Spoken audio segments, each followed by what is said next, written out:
Buenos días, soy Carlos García, formo parte de la Escuela de Psicodrama de Alicante junto con mi compañero Enrique Cortés y bueno, hoy en esta serie de vídeos que hemos decidido grabar para mostraros algo de las características del psicodrama, hoy os hablaré de la representación, que digamos que es lo característico del psicodrama. Si bien otras modalidades terapéuticas se acercan al conflicto desde la palabra o desde el cuerpo, digamos que el psicodrama une ambas cosas y permite llevar la escena al escenario para poder de alguna manera asomarnos a algo de lo conflictivo que está en el núcleo de esas escenas.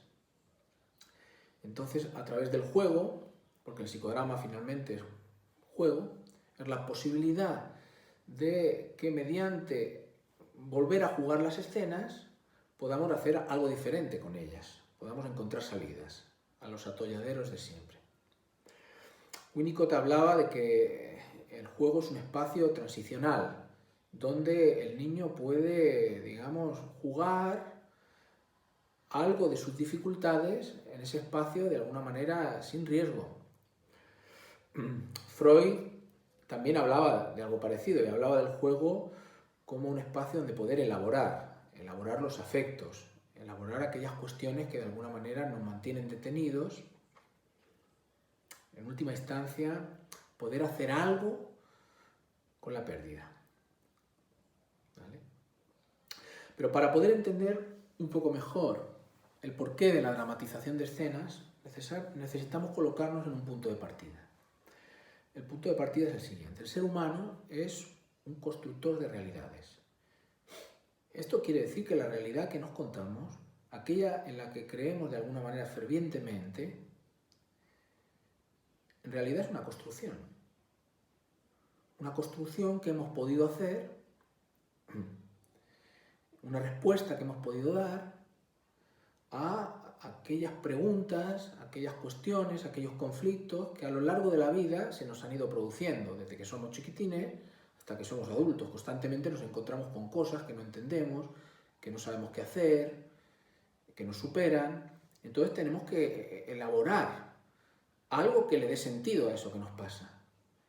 Digamos que nos tenemos que contar una historia, un cuento, que dé coherencia a eso que vivimos, porque lo que más nos angustia es estar en el no saber, en la incoherencia de alguna manera. Entonces, esa historia que de alguna manera nos salva de la angustia, porque nos permite acogernos con uñas y dientes a una versión de la historia que le da un sentido, por malo que sea, digamos que esa historia nos da identidad. Creamos nuestra identidad en función de ciertas identificaciones, ¿vale? Pero digamos que esas películas, ciertas películas, vamos, digamos que esas películas que no contamos, si bien nos salvan de la angustia, no son necesariamente verdad, de hecho no son verdad. Digamos que están construidas con trozos de verdad. Con lo que sentí, con lo que me dijeron, con lo que vi, con lo que escuché, todo eso, de alguna manera, que son cuestiones deslavazadas, vamos a construirlas de alguna manera en un todo que tiene un cierto sentido, que nos da una cierta unidad psíquica. Pero digamos que al precio de sacrificar otras partes, de sacrificar todo aquello que no cuadra con la película oficial. Y esto de alguna manera nos va a dejar cojos, porque todo aquello que sacrifico, todo aquello que no quiero ver, todo aquello que niego de los escenarios originales, en favor de esa construcción unitaria y cohesiva, pues de alguna manera es lo que precisamente por negarlo me va a impedir ver nuevas salidas al conflicto, de tal manera que voy a quedar de alguna manera en una especie de bucle de repetición, repitiendo constantemente, volviéndome a encontrar con la misma escena, sintiendo lo mismo, interpretando lo mismo, y de ahí no voy a salir. Entonces, esto es fundamental, es decir, que la realidad que nos contamos es una realidad construida, que construimos constantemente realidades para tratar de dar sentido a nuestra vida y que por el mismo hecho también podemos deconstruirla para, digamos, contarnos otras versiones de la historia que nos dejen en un lugar diferente, no en un mejor lugar, no necesariamente, pero sí en un lugar mejor en tanto que me posibilita ver una salida, aunque eso siempre implica, de alguna manera, un cierto duelo. Porque digamos que para poder salir de los escenarios que nos atrapan, tenemos que soltar algo que no queremos soltar, tenemos que dejar de empeñarnos en las cosas que nos empeñamos, en lo que no puede ser, y asumir una cierta pérdida, ¿vale? Para entonces poder ver por dónde sí puedo salir, ¿vale? Entonces, ¿qué tiene que decir el psicodrama en relación a todo esto? Porque el psicodrama, a través del juego, nos va a permitir acercarnos a esos escenarios de conflicto de una manera menos defensiva. Menos defensiva, por un lado, porque las defensas no van a estar tan elevadas de tal manera que no podamos encontrarnos con las cosas que nos producen malestar, y además con una cierta apertura de mirada. Es decir, que jugar me va a permitir abrir, cuestionar algo de esa verdad petrificada, rígida, que yo me contaba a mí mismo para protegerme de la angustia, y poder contemplar otras opciones, y por lo tanto nuevas salidas, ¿vale? Ya de entrada, el mismo hecho de pasar del discurso donde yo me cuento las cosas a mí mismo para conservar mi economía psíquica, de alguna manera el hecho de pasar a la representación ya va a ser un tambaleo de esa estructura, porque ya nada va a suceder tal como yo lo esperaba. Al representar las escenas siempre va a haber cosas que se mueven, siempre va a haber respuestas diferentes, siempre va a haber cosas sorpresivas que me voy a encontrar por el camino, o cosas que yo había escuchado de una manera y ahora las escucho de otra, o que las sentí de esta manera y ahora las siento de otra. Es decir, siempre va a haber oportunidad a que en los circuitos de repetición se introduzcan nuevas variables, claves nuevas que me ayuden a reinterpretar de nuevo la historia. Y esto es fundamental. Si tenemos en cuenta que en realidad, digamos que la historia oficial, la historia que nos contamos, la historia de la conciencia, en realidad es solo una parte de la cosa, que en realidad lo que gobierna nuestra vida es el inconsciente, la otra escena. Entonces, en nuestra modalidad de psicodrama freudiano, vamos a estar fundamentalmente atendiendo a la manifestación del inconsciente, aquello que en la escena no cuadra, aquello que tropieza, en cómo construyo la escena que no era exactamente como yo lo narraba, en fin, en todas aquellas oportunidades donde el discurso oficial va a tropezar, porque es ahí donde va a haber oportunidad de cuestionarme. Y si hay oportunidad de cuestionarme, hay una oportunidad de releer mi historia de otra manera, de ver lo que no vi, de sentir lo que no sentí, de escuchar lo que no escuché. También porque se va a poner en marcha el cuerpo, y cuando el cuerpo se pone en marcha empieza a decir cosas que a menudo no tienen nada que ver con lo que dicen las palabras. Entonces, al representar en la escena, digamos que el cuerpo va a ir diciendo, y eso también nos va a ir dando claves. Además, es una representación que sucede, digamos que va a haber un paso del juego íntimo a un juego que se va a jugar ante la mirada de otros, que va a quedar al descubierto. Digamos que voy a poner al descubierto mi propia película. Voy a jugar, digamos, una construcción imaginaria y me voy a llevar un cuestionamiento simbólico, vamos a decir así, porque va a ser ante la mirada del otro.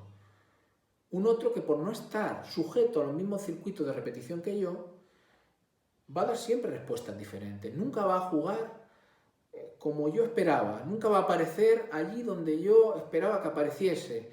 Siempre va a haber palabras diferentes, siempre va a haber matices diferentes en las escenas, y todo esto, si yo estoy por la labor de escuchar una otra versión, me va a permitir cuestionar lo mío y poder, digamos que, entender de otra manera la escena, entenderme a mí, entenderle al otro. La escena también me va a posibilitar cambiar de rol, y eso siempre va a ser una ventaja, porque voy a poder, de alguna manera, verme desde otro lugar, decir las cosas que no me atrevía o que no podía decir desde un rol, quizás las puedo decir desde otro, o escuchar de la mano de los auxiliares cosas que yo no había escuchado. Bien, todo eso lo va a posibilitar. el psicodrama. Representamos escenas, generalmente escenas nimias, cotidianas, a diferencia de otros psicodramas, donde quizás hay más tendencia a representar escenas con mayor calado emocional, catártico. En psicodrama freudiano no vamos por esa línea por la siguiente razón. Primero, porque entendemos digamos que una gota sabe los secretos del mar, en el sentido de que incluso en lo pequeño está el corazón de lo grande, el cogollo del conflicto se presenta en lo pequeño. Y ocurre que en las escenas con una determinada carga emocional, por haber tanto afecto, precisamente me ciega y no me permite ver la misma escena desde otros lugares, desde otras perspectivas, porque estoy absolutamente impregnado de ciertos afectos que no me dejan, digamos, apartarme por un momento de esa versión oficial y mirar la escena de otra manera. Entonces, en ese sentido, digamos que entendemos que lo curativo, por decirlo de alguna manera, no es tanto la catarsis, la expresión de los afectos, sino el encuentro con una verdad. Una verdad que en el psicodrama viene de la mano de lo nuevo, de lo que me encuentro por el camino, de aquello que no cuadra con la versión oficial que yo me conté y que no hace más que empujarme a dar vueltas sobre lo mismo. Tampoco representamos en psicodrama, escenas que llamamos fabuladas, que son escenas que no sucedieron y que se representan de alguna manera solo por puro goce, por crear un final feliz, ¿vale? Sí representamos por contra sueños y fantasías, porque entendemos que son maneras que tiene el sujeto de intentar hacer algo con eso del orden de lo real, del orden de lo que me produce conflicto, de lo molesto. Digamos que son intentos de hacer con eso. Entonces, siempre es interesante rescatar esos escenarios. Lo que nos interesa, sobre todo en psicodrama, es poder llevar al sujeto en las escenas al encuentro con su propia falta, con su propia dificultad. Porque es sólo así, en el encuentro con esa dificultad, que entonces va a poder aprender a hacer algo con ella, aprender a situarse de otra manera, aprender a responder de manera diferente, de ver otras salidas, de contemplar cosas que hasta ahora no había visto. Bien, pues hasta aquí os voy a hablar de la representación. Os voy a leer una frase que me parecía muy bonita y que viene a colación de lo que estamos hablando. Una frase de Gabriel García Márquez que dice: la vida no es la que uno vivió, sino cómo la recuerda y cómo la recuerda para contarla. Esto de alguna manera nos lleva a todo esto que hemos hablado, a la cuestión de las construcciones y de cómo esas construcciones que nos salvan de la incertidumbre, por otro lado también nos atrapan y nos dejan anclados en circuitos de repetición. Y solo si podemos cuestionar esas estructuras y atrevernos a jugarlas y a que en ese juego aparezcan cosas nuevas que nos permitan desafiar las estructuras viejas, es que vamos a poder contarnos las historias de otra manera y también vamos a podernos situarnos de otra manera ante las cosas. Bueno, pues hasta aquí. Otro día volveremos con contenidos nuevos. Hasta entonces.